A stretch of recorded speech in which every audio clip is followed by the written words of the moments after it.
Okay, so here we've got a 1987 Kawasaki kx80. Not had one of these before, and I'm sure lots of you, if you had one of these in the 80s, you'd be keen to have one again. So I'm going to do the usual. I'm going to give it a bit of a once over. So the first thing, I don't know if you saw the other video before, there's no chain on this bike. The chain locked up while I was pushing it, and it turned out there was 2 split links in it. Only one of them wasn't a complete split link, and it just came apart a little bit, and it locked the back wheel up. So I've not put that back in. As you can see, she needs quite a bit of work. She's the plastics, as always with these American bikes, they're oxidized. So whether you restore them, I mean, the tank will be completely restorable. That layer of white will come off. There is fuel in the bike, so it is holding liquid, so that's not a problem. But she just needs a bit of a tidy up, really. I mean, she's got the air boxes missing. The front rim looks pretty good. There's no flat spots in there. You'll notice the front brake disc is rusted, and it's grabbing quite a bit, but there's no pressure in the front brake, so that's a bit of an issue. The clutch, it's possibly the cable, but that's very, very, very hard to pull. But then it's got some nice things as well, like it's got the original factory Kawasaki stickers on the frame. It looks, well, it is the original frame paint. The exhaust has a few little dings, but nothing major. The original shock, it's got the shock protective plastic,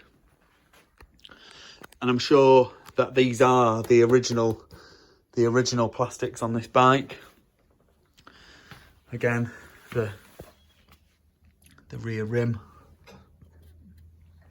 it's got a few dents and scrapes in it, so maybe that could do with being replaced, but the front one looks okay. I suppose if you're doing one, you might as well do them both. And then, so here's the important stuff. So engine does turn over. We'll see if we can get does spark.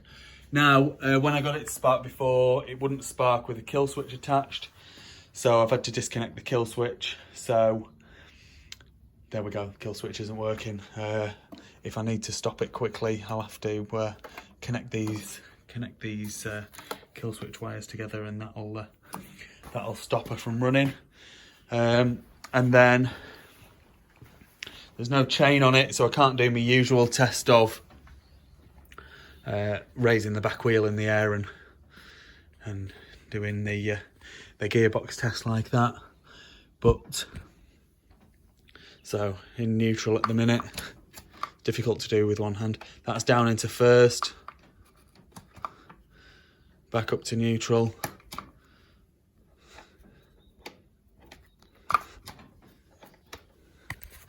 Like I say, it is difficult to do with one hand because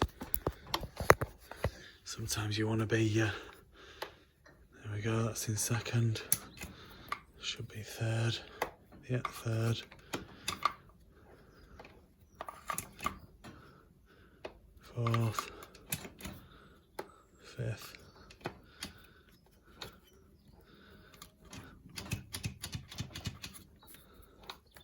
I'm sure there is a sixth in there.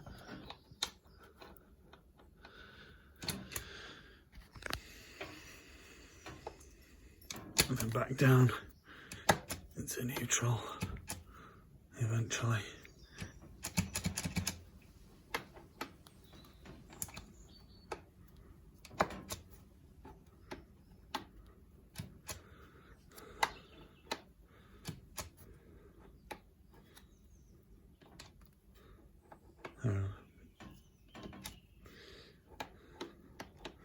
So the gearbox is working. What I'll do now is I'll put the plug back in, and then we'll see if we can get her started. I'd taken the carb off. It was pretty gummed up in the bottom there. It's not absolutely perfect now, but all the jets are clear and there's no nastiness in the bottom. The choke jet's working, etc, etc. So we'll see if we can get it running. Okay, so as I've said before on these videos, I do generally get these bikes running before videoing it, and this has just been running. It runs quite nice.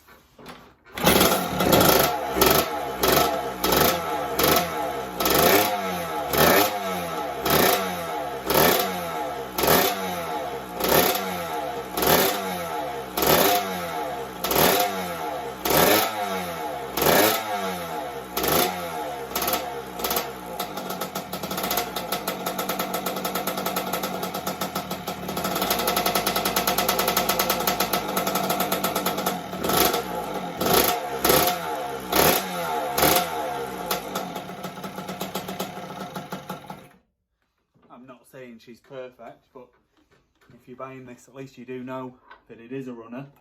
And the rest of it, I mean, yeah, you probably will rebuild the engine and everything like that, but the rest of it is cosmetic. At least you know you're buying something that does work, and yeah, be a good starting project, really.